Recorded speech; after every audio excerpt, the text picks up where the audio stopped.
Hey guys, it's Adam back with a brand new episode of Living in Denver. And today I want to share something with you guys that's getting a lot of news and attention here in the Mile High City, Denver, Colorado. Denver was actually just recently ranked as 5th out of over 50 of the largest United States metro areas around the country for total homeless population in 2025. So we just got the data from last year. And in this video today, I'm going to share with you guys just what's really going on here in the city, as well as a few different areas that seem to be hot spots, areas that a lot of people seem to be focused on, and whether that be for good or bad, but just really giving you an honest take on what I see happening in this year, 2026, and going into the future. So with all that said, hope you guys enjoyed this one. Let's get started on a brand new episode of Living in Denver.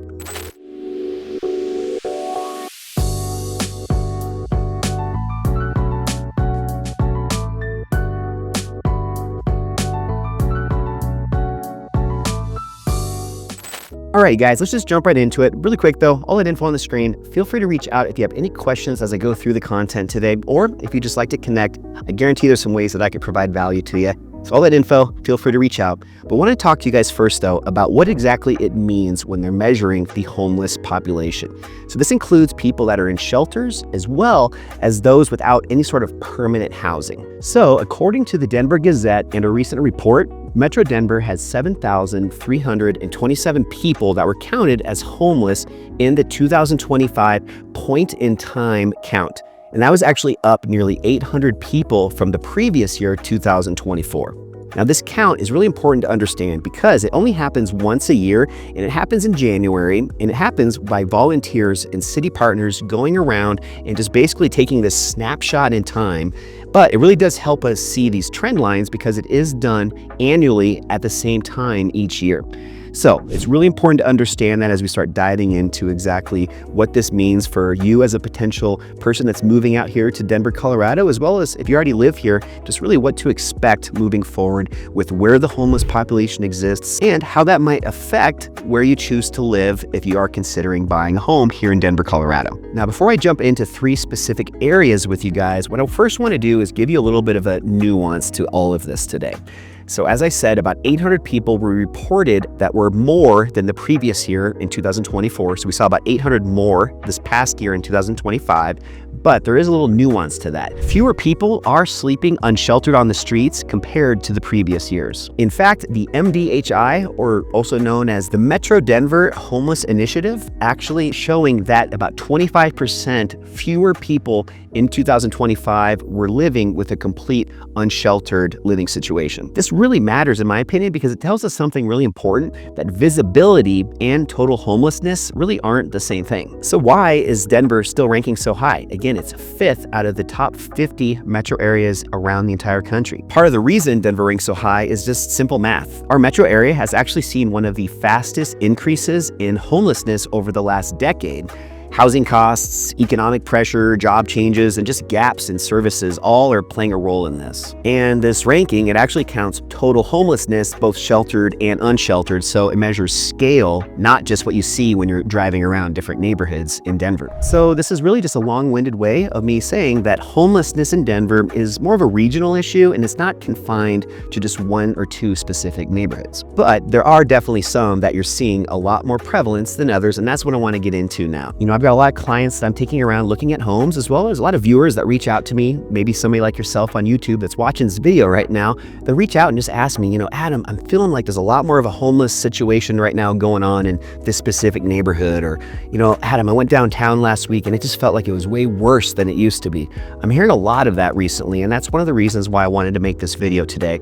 And I just wanted to kind of give a different spin on this, just because I am somebody that's been born and raised here in Denver. I've seen things change quite a bit over the last decade specifically, and there's definitely 3 areas specifically that I think tend to be the most commonly brought up whenever I'm taking people out around town or when I'm talking to people on different Zoom calls through my YouTube channel. Now, the first one is going to be Rino, also known as River North, and this is an area that has really, I think, out of anywhere I'm going to talk about today, the area that I felt has been consistently very visible with homelessness really since I can remember. And there's actually a specific place in the River North or Rino neighborhood, and that's going to be the Salvation Army, which is just a very kind of a staple of the area since I can remember.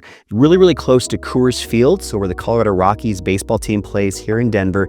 Very close to that is the Salvation Army, and part of the reason it's so visible is obviously every day when they're serving food and different services for the homeless population, you see it because people are waiting in line and they're anticipating, it opening up for the day and going in and getting a meal, a hot meal, or maybe something else that they're offering for that day. So that Salvation Army specific location, this area has been a very visible gathering point for as long as I can remember. I remember going back to the River North area about 20 years ago. I actually used to work at Coors Field, which is the Colorado Rockies baseball stadium.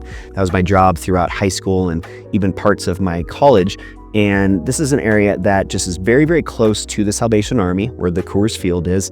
And I think one of the issues here is that there's very limited housing for affordability. And what happens here is there's a ton of tents, lots of maybe vehicles, just outreach teams that you'll see on a frequent basis that are always working daily in this area, trying to help connect people to different services and different resources. So I think out of any of the places that I'm gonna share with you guys today, this is probably the one that's the most visible. And I just want to add one last thing to that I think is really important. When you look at River North on a map, you can see that in addition to that Coors Field, you're very, very close to downtown Denver. When you have these large skyscraper type buildings in downtown Denver, there's lots of alleyways with big trash receptacles, different areas that tend to be pretty opportune and ideal for people that are scavenging and looking for food and maybe other things that have been thrown away that they can use to keep warm or just to help improve their makeshift shelter that they've built. So there's a lot more resources, both actual legitimate resources that are being provided by the city, but also just a lot of things that people can kind of get their hands on to help them with surviving in this part of town. So I think a lot of things going on here, but overall, Rino, River North, is definitely going to be an area that you're going to see a lot of this. You've seen it in the past, you're seeing it today, and I don't see that changing in the near future. When it comes to real estate, there are some very nice homes still in this area, some single family, but you'll find a lot of multifamily, lots of big apartment buildings, as well as townhomes. And some of these are very, very high end, $1 million plus homes that are really only a block or two away from that specific area around the Salvation Army. So it's definitely something that some homeowners are dealing with, where you walk out your front door in the street that your home faces, there might be somebody with a tent just 2 or 3 feet off of your property line in that communal sidewalk area. So if that's something that you're really concerned about, I would just urge you to, take a drive out to this Rino area and also do it at different times throughout the day, even different days of the week, to see how it might be different at different times, just to really get a full understanding of what you might be facing if you decide to live in this part of town.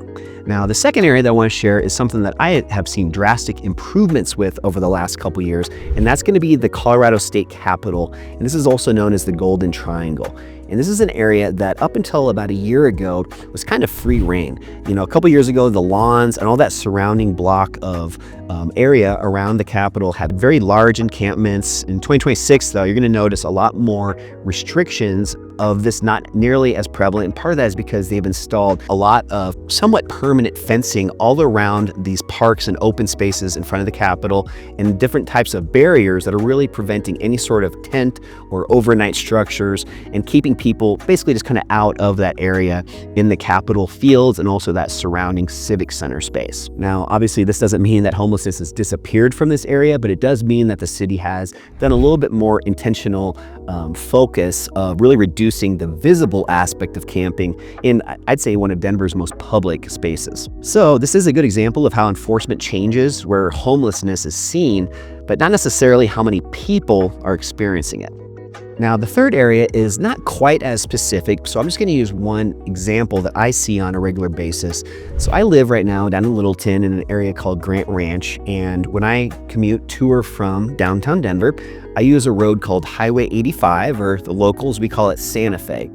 And I noticed about 2 years ago, this little micro community development starting to be constructed right off of the highway, really close to a neighboring community.